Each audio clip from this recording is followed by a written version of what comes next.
L'engrenage peut se faire d'une simplicité vicieuse.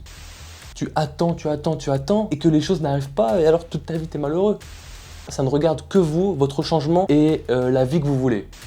Maintenant, la suite, c'est pourquoi revoir sa perception de ses attentes peut nous changer la vie.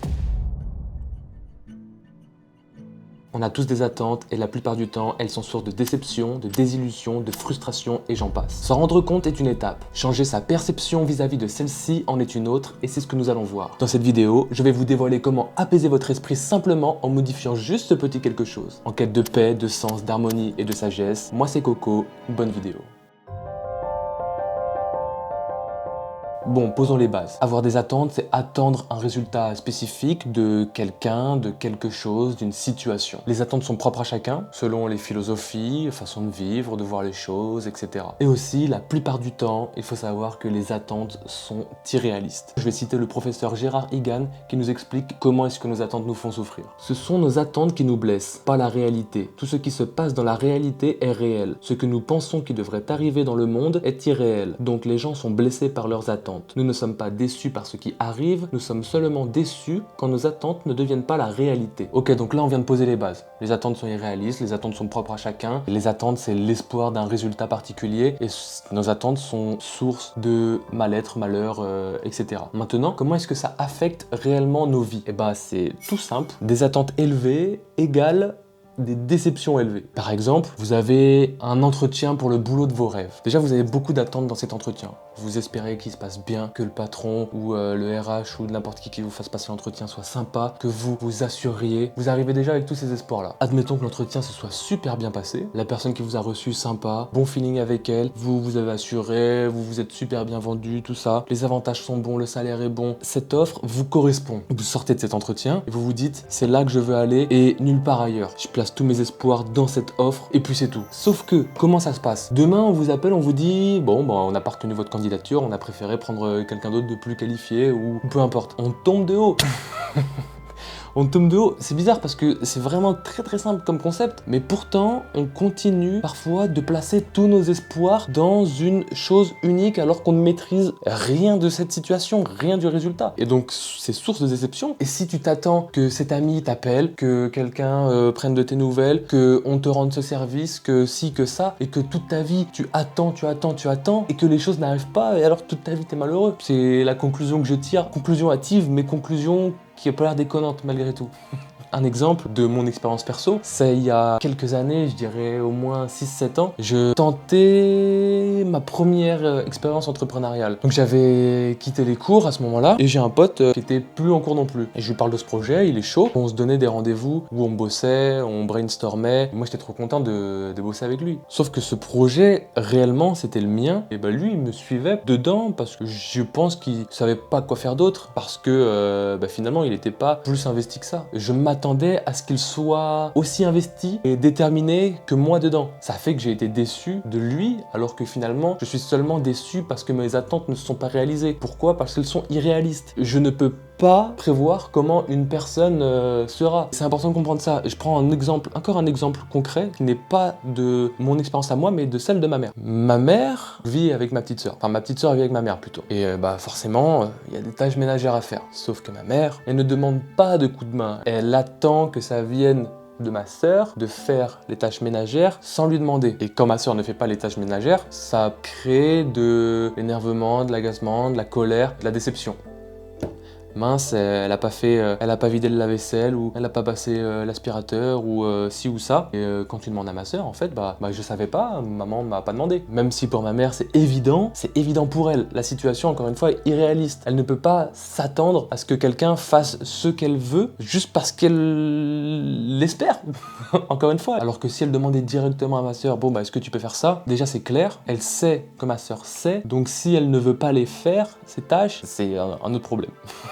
C'est un autre problème qui les regarde. Puis maintenant, j'ai aussi envie de parler des attentes qu'on peut avoir envers soi-même. Et souvent, en plus, on est plus exigeant envers soi-même qu'envers les autres. Par exemple, Encore une fois, moi je me suis promis, en tout cas je m'attends à créer, on va dire 6 vidéos dans la semaine. Je travaille d'arrache-pied, je me lève à telle heure, je scripte, je tourne, je monte, j'enchaîne. À la fin de la semaine, j'y arrive pas. Bah merde, je suis naze, j'ai pas réussi à faire ce que je m'étais dit que j'allais faire. Ma confiance en moi, elle baisse, mon estime de moi baisse. L'engrenage peut se faire d'une simplicité vicieuse. Encore une fois, il faut se rendre compte. Paula, la thérapeute, elle a fait 30 jours d'accompagnement gratuit pendant 1 heure, et c'était sous forme de live. Et elle nous a fait noter quelque chose, un exercice, comme pour nous alléger d'une pression qu'on se mettrait à nous-mêmes. Je me rappelle très bien de cette phrase parce que je l'ai notée et affichée. C'est « Désormais, je cesse de me promettre l'impossible ou le difficile ». Cette phrase qui est simple, quand tu te la dis, quand tu y crois, tu veux que ça change, tu veux apaiser ton esprit, tu veux te délester d'un poids, et donc que c'est sincère quand tu le dis, je cesse de me promettre l'impossible ou le difficile, tu revois tes attentes à la baisse et tu t'en veux moins de ne pas être une machine en fait. Voilà, tu t'en veux moins de ne pas être une machine, tu acceptes ton côté humain, ton côté qui n'est pas capable de tout faire en fait tout simplement. Parce que oui, t'es pas un robot. Donc comme j'ai dit dans l'introduction, c'est une étape de se rendre compte du poids que nos attentes peuvent avoir sur nos émotions, sur notre morale, sur notre esprit. Maintenant la suite, c'est pourquoi revoir sa perception de ses attentes peut nous changer la vie. Revoir ses attentes, c'est mieux gérer la frustration, mieux gérer la déception et toutes ces émotions qui peuvent nous desservir. Par conséquent, revoir ses attentes, c'est se séréniser, s'alléger, s'apaiser. Personnellement, j'ai des attentes, c'est normal d'avoir des attentes. Je sais pas si on peut stopper d'en avoir, parce que les attentes ça va avec l'espoir. Si t'as plus d'espoir, je sais pas, on dit que l'espoir fait vivre, donc si t'as plus d'espoir tu vis plus, je sais pas. Mais je ne sais pas comment ne plus avoir d'attentes. Par contre, moi j'ai des relations saines avec mes espoirs, mes attentes. Quand je m'attends à quelque chose, quand j'ai de l'espoir dans un résultat spécifique, je me dis en même temps, je mets aussi dans la balance, il y a également des chances que je n'obtienne pas ce résultat, et c'est ok. C'est pour ça que c'est équilibré, c'est qu'il y a les attentes d'un côté, et de l'autre, il y a ce côté de moi qui se dit, c'est possible que ça n'arrive pas, et c'est ok. Et c'est ok, et donc quand je n'ai pas le résultat escompté, et bah j'avise, je change, on avance, parce que la vie continue, tout simplement. Et c'est pourquoi aussi, pour mieux gérer ses attentes, l'optimisme est de mise. Si t'as pas foi en la suite, si quand t'as pas ce que tu attendais, tu t'effondres et tout ton monde s'écroule, bah, ça va être difficile et toute ta vie tu seras miné par tes attentes inassouvies. Et j'imagine que si tu regardes cette vidéo, c'est que tu es sur une voie de changement. C'est pourquoi la suite, c'est l'exercice pour commencer à changer sa perception vis-à-vis de ses attentes. Donc la première étape de cet exercice, ça va être d'identifier une situation récente où vous n'avez pas obtenu le résultat escompté d'un moment, d'une situation, d'une personne. Et cela vous a procuré des émotions dites négatives, donc déception, agacement, colère, frustration et j'en passe et j'en passe. Ok. D'ailleurs, rappel pour cet exercice, n'oubliez pas que le cerveau fonctionne au premier degré. C'est-à-dire qu'il ne distingue pas la différence entre l'imaginaire et le réel. Donc quand vous allez vous remémorez cette scène où vos attentes n'ont pas été assouvies, replongez-vous dans le moment où vous étiez, quel moment de la journée, avec qui, et qu'est-ce qui a procuré la déception, etc. etc. Replongez-vous dans le truc, faites comme si vous y étiez. Maintenant, une fois que vous avez identifié ce moment, que vous avez ressenti comment vous vous sentiez à ce moment-là, l'étape 2, vous allez vous dire et vous imaginer, si je n'avais pas eu cette attente, comment est-ce que je me serais senti dans cette même situation? Encore une fois, le cerveau fonctionne au premier degré, même si la scène n'a pas existé. Pour votre cerveau, si vous l'imaginez correctement et que vous y croyez, votre cerveau y croira. Donc, concentrez-vous. Ressentez le moment, vous n'avez pas eu cette attente, ou alors vous avez eu cette attente, vous n'avez pas obtenu le résultat voulu, et c'est ok. Imaginez comment vous vous sentez quand les choses sont ok. Et constatez la différence. Est-ce que vous vous sentez plus léger, moins en colère, moins déçu, plus neutre ou plus positif? Faites le constat par vos propres moyens et moi je suis curieux de savoir comment vous vous êtes senti, si vous avez constaté une différence ou quoi. Donc n'hésitez pas à le partager dans les commentaires, ça me ferait plaisir. Comment on va conclure? Je vais vous dire ce que j'ai noté pour la conclusion. Nos attentes sont juste des projections idéales d'un avenir qui n'existe pas, d'un avenir irréel. Réduire nos attentes revient donc à revenir dans ce qui est de plus réel, de plus factuel, de plus concret. Pour reprendre ce que j'ai dit au début, beaucoup d'attentes, beaucoup de déceptions, c'est-à-dire moins d'attentes, moins de déceptions. Encore une fois, c'est très simple. Et tout est simple.